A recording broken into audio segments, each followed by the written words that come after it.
Selamat datang di channel YouTube aku, dan kali ini adalah episode ke-11 untuk buku Atomic Habits karya James Clear audiobook. Jadi buat kalian yang mungkin gak sempet buat baca buku, jadi kali ini aku akan bacain kalian.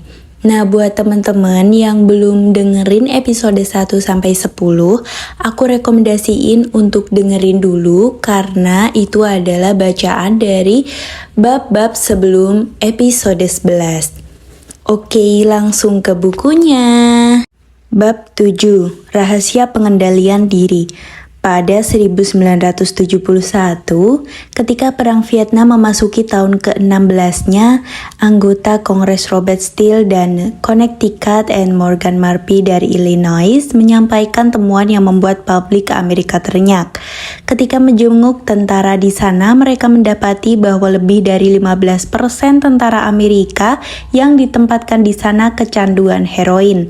Penelitian lanjutan mengungkapkan bahwa 35% peserta tugas militer di Vietnam telah mencoba heroin dan sebanyak 20% mengalami ketergantungan. Masalahnya ternyata lebih buruk daripada yang terpikir semula. Temuan itu menimbulkan kehebohan di Washington, termasuk pembentukan Special Action Office of Drug Abuse Prevention yang dipimpin langsung oleh Presiden Nixon untuk memasyarakatkan pencegahan dan rehabilitasi serta melacak anggota tentara yang ketagihan sewaktu mereka pulang. Lee Robbins adalah salah satu seorang peneliti yang ditugasi. Dalam temuan yang secara penuh mengubah keyakinan terdahulu tentang ketagihan, Robbins mendapati bahwa ketika tentara yang menjadi pengguna heroin pulang, hanya 5% yang kembali menjadi ketagihan dalam 1 tahun, dan hanya 12% yang menjadi ketagihan lagi dalam 3 tahun. Dengan kata lain, kira-kira 9 dari 10 tentara yang memakai heroin di Vietnam meninggalkan ketergantungan hampir dalam seketika. Temuan ini bertolak belakang dengan pandangan banyak orang pada masa itu, yang menganggap ketagihan heroin bersifat permanen dan tidak dapat dipulihkan. Sebaliknya, Robbins mengungkapkan bahwa ketagihan dapat hilang secara spontan kalau ada perubahan radikal dalam lingkungan yang bersangkutan. Di Vietnam, tentara menjalani hari bersama petunjuk-petunjuk yang memicu pemakaian heroin. Barang itu mudah didapatkan, mereka terus berada dalam suasana perang yang memicu stres, mereka berteman dan bergaul dengan sesama tentara yang juga pengguna heroin, dan mereka ribuan kilometer jauhnya dari rumah. Namun, begitu seorang tentara pulang ke Amerika, ia berada dalam lingkungan yang tidak berisi petunjuk-petunjuk itu.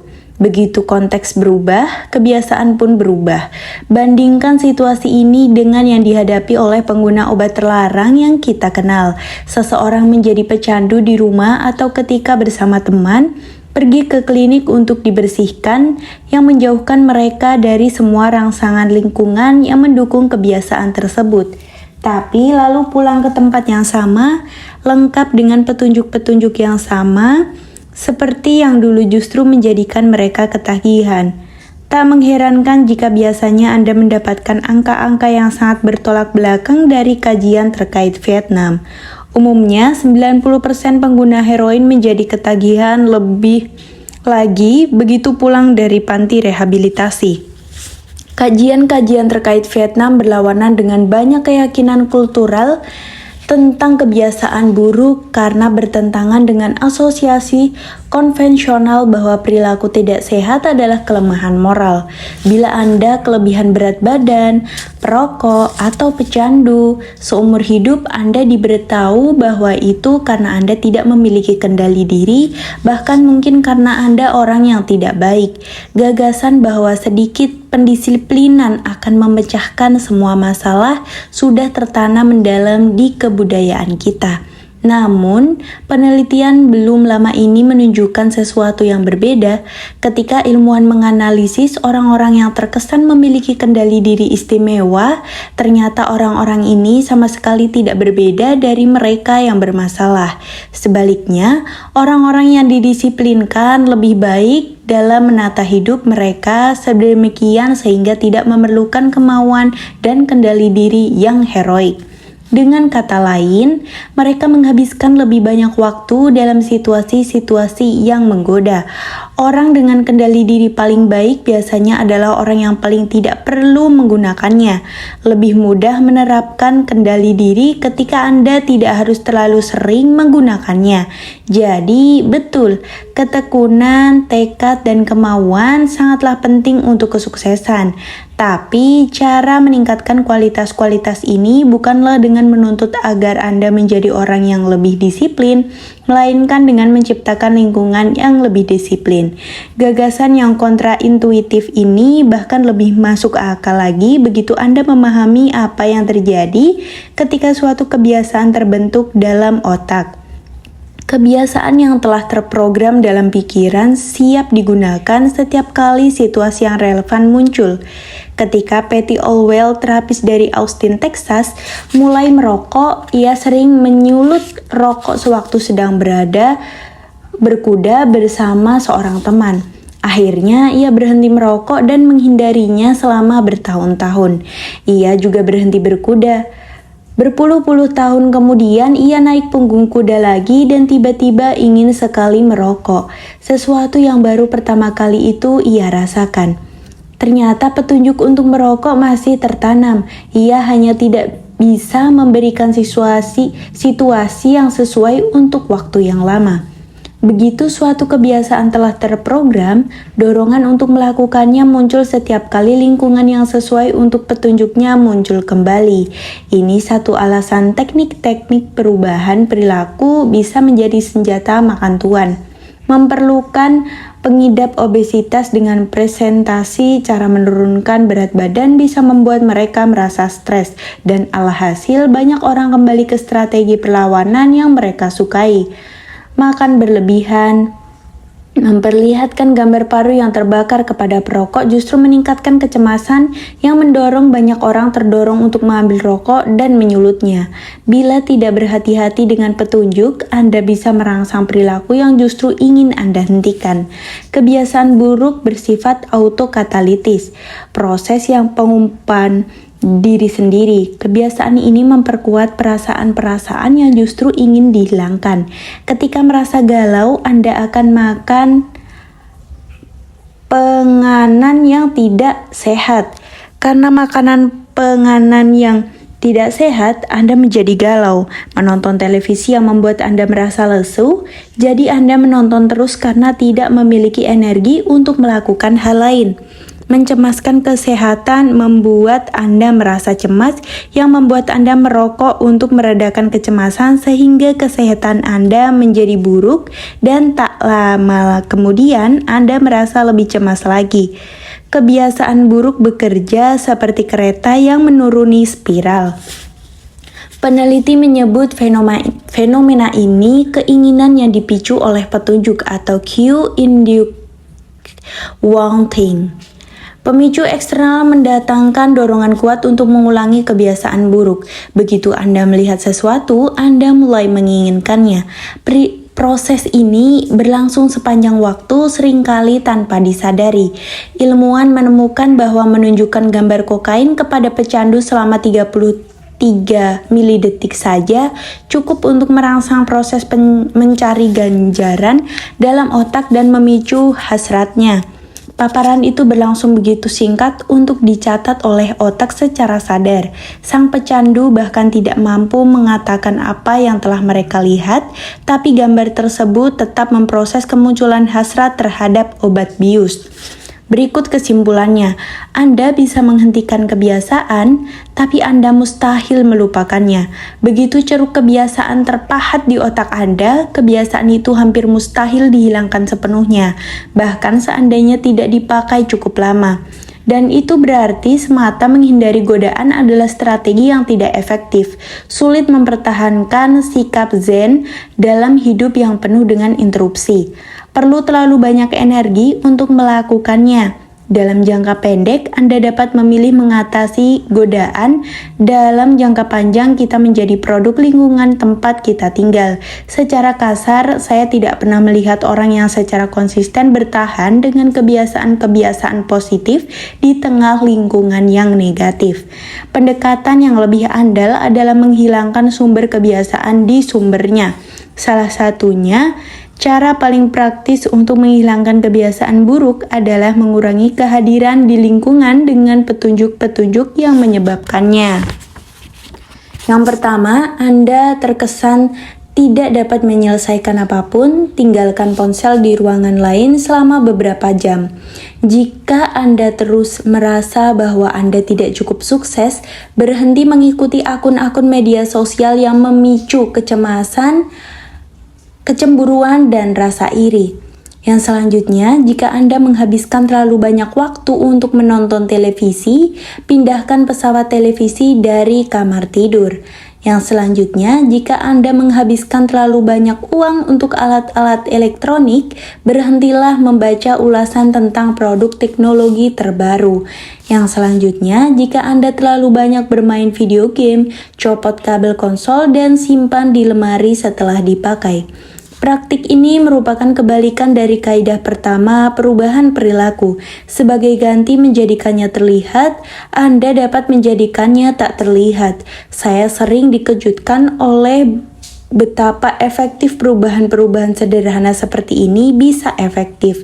Hilangkan petunjuk, maka kebiasaan sering kali hilang seluruhnya. Kendali diri adalah strategi jangka pendek, bukan jangka panjang. 1-2 kali Anda mungkin bisa menolak godaan, tapi mustahil Anda dapat mempertahankan kemauan mengatasi hasrat Anda sepanjang waktu. Daripada mengerahkan kemauan kuat, baru setiap kali ingin melakukan hal yang benar, energi Anda lebih baik dikerahkan untuk mengoptimalkan lingkungan. Ini rahasia pengendalian diri. Petunjuk-petunjuk untuk kebiasaan baik harus dijadikan terlihat, tapi petunjuk-petunjuk untuk kebiasaan buruk harus dijadikan tak terlihat. Ringkasan bab. Yang pertama, kebalikan hukum pertama perubahan perilaku adalah menjadikannya tak terlihat. Yang kedua, begitu suatu kebiasaan terbentuk, mustahil Anda melupakannya. Yang ketiga, orang yang terkesan memiliki kendali diri cenderung menghabiskan lebih sedikit waktu dalam situasi-situasi yang menggoda, lebih mudah menghindari godaan daripada melawannya. Yang keempat, salah satu cara paling praktis untuk menghilangkan kebiasaan buruk adalah mengurangi perjumpaan dengan petunjuk yang menyebabkannya. Yang terakhir, kendali diri adalah strategi jangka pendek, bukan jangka panjang. Cara menciptakan kebiasaan baik. Hukum ke-1. 1.1. Menjadikannya terlihat. Mengisi kartu nilai untuk kebiasaan. Tuliskan kebiasaan-kebiasaan saat ini untuk menyadarinya. 1.2. Menggunakan niat implementasi. Aku akan perilaku pada waktu di lokasi. 1.3. Menumpuk kebiasaan. Setelah kebiasaan sekarang, aku akan kebiasaan baru. 1.4. Merancang lingkungan menjadi petunjuk kebiasaan baik terlihat.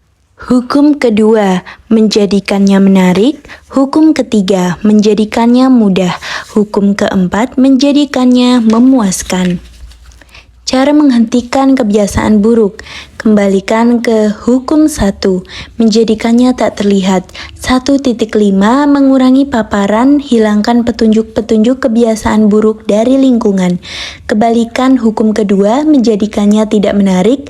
Kebalikan hukum ketiga, menjadikannya sulit. Kembalikan hukum keempat, menjadikannya mengecewakan. Anda dapat mengunduh versi yang dapat dicetak. Kaidah kedua, menjadikannya menarik.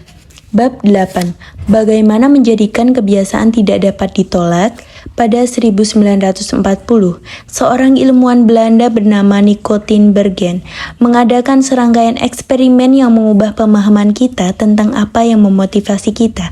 Tinbergen yang akhirnya meraih penghargaan Nobel untuk karyanya meneliti camar herring, burung abu-abu dan putih yang sering terlihat terbang di sepanjang pesisir Amerika Utara. Camar herring dewasa mempunyai titik merah kecil pada paruhnya, dan Tinbergen melihat bahwa anak-anak burung yang baru menetas akan mematuk titik itu setiap kali ingin makan. Untuk memulai eksperimen, ia membuat sekumpulan paruh tiruan dari karton, hanya kepala tanpa badan. Ketika burung dewasa pergi mencari makan, ia mendekati sarang dan menyorongkan paruhnya, paruh tiruan itu ke hadapan bayi-bayi burung. Paruh itu jelas-jelas terlihat palsu, jadi ia mengandaikan bayi-bayi burung itu akan menolaknya mentah-mentah. Namun, ketika melihat titik merah pada paruh karton, bayi-bayi camar itu mematuk seperti yang biasa mereka lakukan terhadap paruh induk mereka. Mereka memiliki preferensi yang jelas terhadap bintik, seakan preferensi itu telah diprogram secara genetik saat lahir. Tak lama kemudian Tinbergen mendapati makin besar bintik merah, makin cepat bayi camar mematuk. Akhirnya ia membuat paruh dengan 3 bintik merah besar di bagian atas. Ketika ia menaruhnya di depan sarang, bayi-bayi burung menyambut dengan sangat bergairah. Mereka mematuk bintik-bintik merah itu seolah mendapatkan paruh paling besar yang pernah mereka lihat. Tinbergen dan rekan-rekannya mendapati perilaku serupa pada satwa-satwa lain. Sebagai contoh, angsa greylag adalah burung yang membuat sarang di tanah. Terkadang ketika sang induk menggerakkan tubuh, ada saja telur yang bergulir dan menggelinding ke semak-semak di dekat situ. Kalau ini terjadi, sang induk mendatangi telur tersebut lalu menggunakan paruh dan lehernya untuk menariknya ke dalam sarang. Tinbergen mendapati bahwa angsa akan menarik benda bundar apapun yang ada di dekat sarang, entah bola biliar atau bola lampu, ke dalam sarangnya. Makin besar benda itu, makin bersemangat sang angsa. Ada angsa yang bahkan sangat bergairah menggelindingkan bola voli ke sarangnya, lalu duduk untuk mengeraminya. Seperti bayi camar yang secara otomatis menutul bintik-bintik merah, angsa greylag juga menuruti aturan dalam nalurinya. Ketika melihat benda bundar dekat sarang, aku harus menggelindingkannya ke dalam sarang. Makin besar benda bundar itu, makin besar kewajibanku untuk mendapatkannya. Agaknya otak tiap hewan sudah terisi aturan-aturan tertentu seputar perilakunya. Dan ketika ada versi lebih besar dari yang diinformasikan oleh aturan itu, versi itu sama menariknya seperti pohon Natal. Ilmuwan menyebut petunjuk yang dibesar-besarkan ini supernormal stimuli. Rangsangan supernormal ini adalah versi yang lebih besar dari realitas, misalnya paruh dengan 3 bintik merah atau telur seukuran bola voli, dan benda tersebut memunculkan tanggapan yang lebih kuat daripada biasanya. Manusia juga cenderung terkecoh oleh versi-versi lebih besar dari realitas. Junk food misalnya, cenderung membuat sistem ganjaran kita kacau. Setelah menghabiskan ratusan ribu tahun berburu dan mencari makan di alam liar, otak manusia berkembang ke tingkat yang sangat menghargai garam, gula, dan lemak. Makanan-makanan seperti itu seringkali kaya kalori dan sangat langka ketika nenek moyang kita sedang menjadi perambah di sabana. Ketika Anda tidak tahu di mana Anda akan mendapatkan makanan lagi, makan mungkin semata strategi yang dahsyat untuk bertahan hidup. Namun sekarang kita tinggal di lingkungan yang kaya kalori.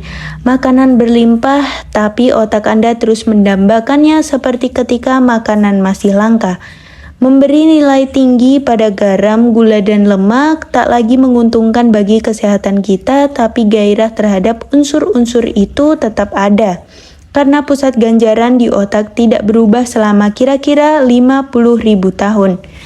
Industri makanan modern bergantung pada pengembangan naluri-naluri paleolitis lebih dari tujuan evolusionernya.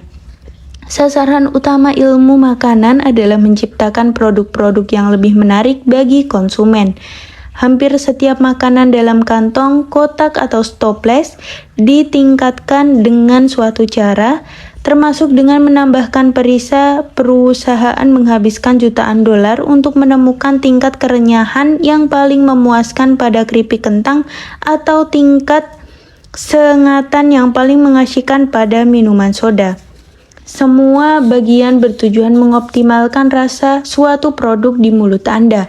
Kualitas yang dikenal sebagai oro sensation, kentang goreng misalnya, menghadirkan perpaduan yang sangat menarik warna coklat keemasan dan renyah di bagian luar, empuk dan lembut di bagian dalam.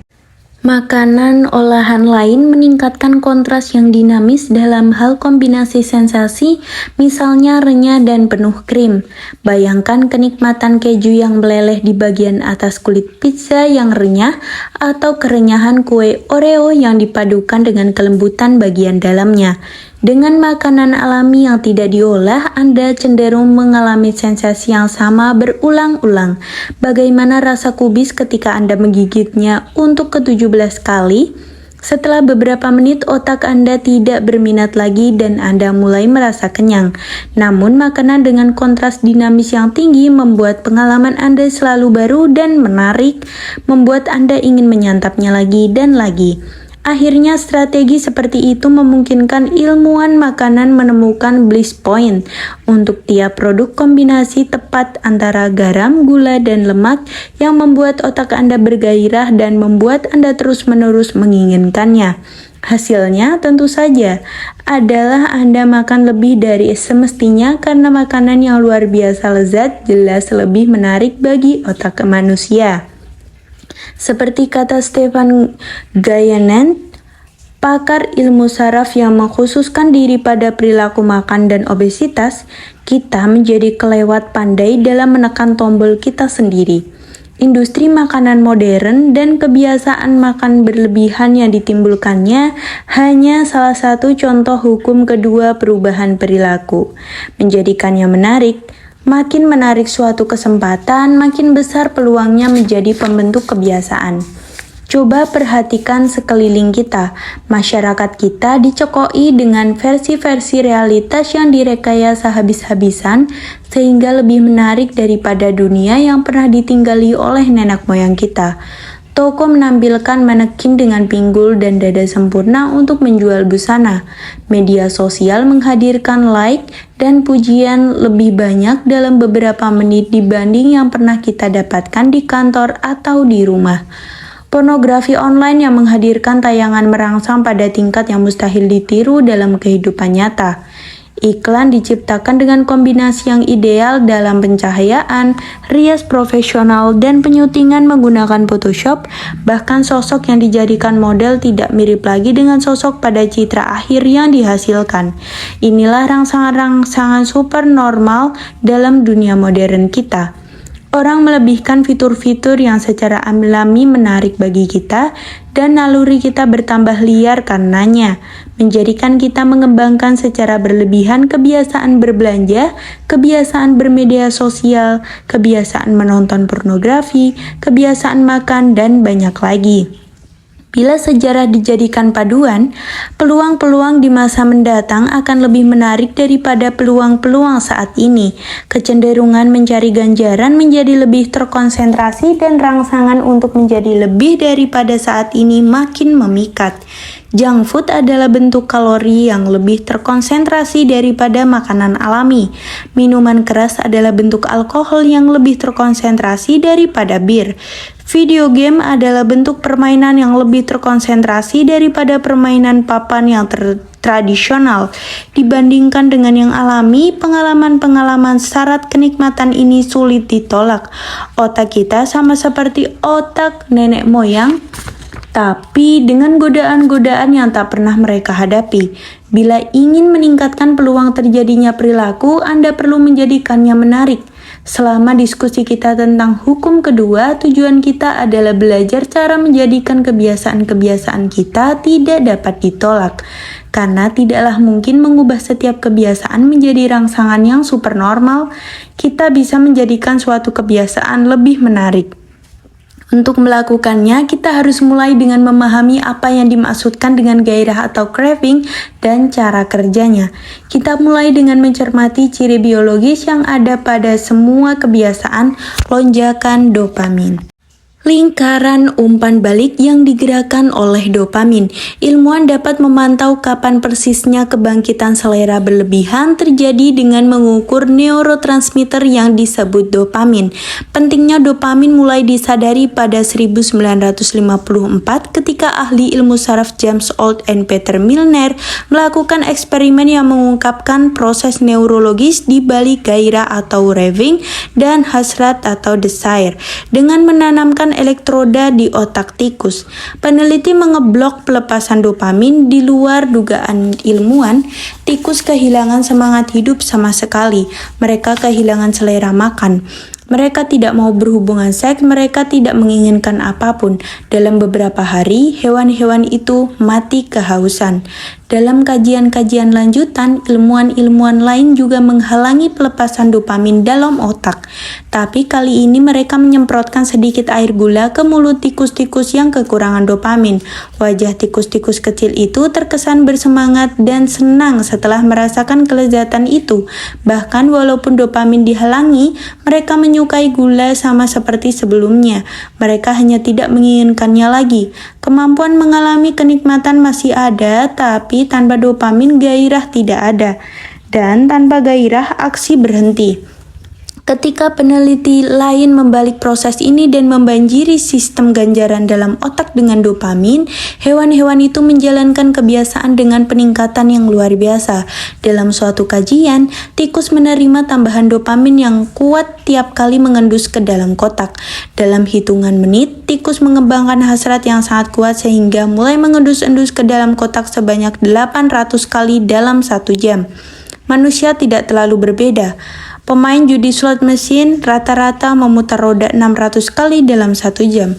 Kebiasaan adalah lingkaran umpan balik yang digerakkan oleh dopamin. Setiap perilaku yang sangat berpeluang menjadi kebiasaan, memakai obat bius, makan junk food, bermain video game, melihat-lihat media sosial, berhubungan dengan kadar dopamin yang lebih tinggi. Hal sama berlaku untuk perilaku biasa yang paling mendasar seperti makan, minum, berhubungan seks, dan bergaul. Sudah lama sekali ilmuwan menduga dopamin terkait dengan semua kenikmatan, padahal sekarang kita tahu dopamin memainkan peran paling penting dalam banyak proses neurologi termasuk motivasi, belajar dan memori, hukuman dan kebencian, termasuk gerakan-gerakan yang disengaja. Ketika sampai pada kaitannya dengan kebiasaan, kesimpulan kita adalah sebagai berikut. Dopamin dilepaskan tidak hanya ketika Anda mengalami kenikmatan, tapi juga ketika Anda mengantisipasinya. Orang yang ketagihan berjudi mengalami lonjakan dopamin tepat sebelum memasang taruhan, bukan setelah mereka menang.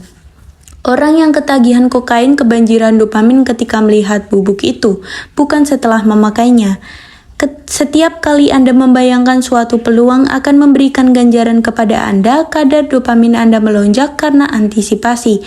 Dan setiap kali dopamin melonjak, begitu pula motivasi untuk beraksi.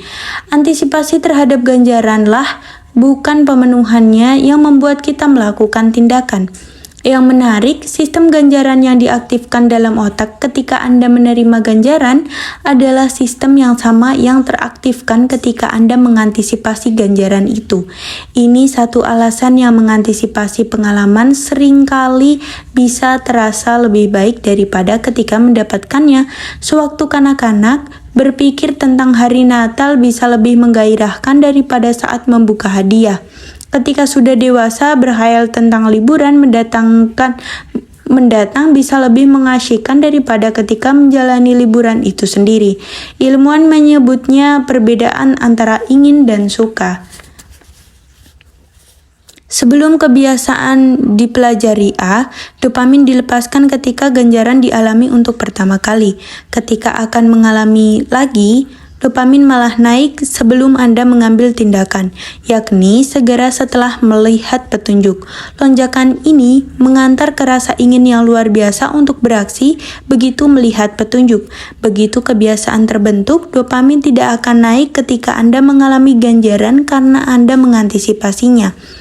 Kedati demikian, jika Anda melihat suatu petunjuk dan mengharapkan ganjaran, tapi tidak mendapatkannya, kadar dopamin akan merosot menimbulkan kekecewaan.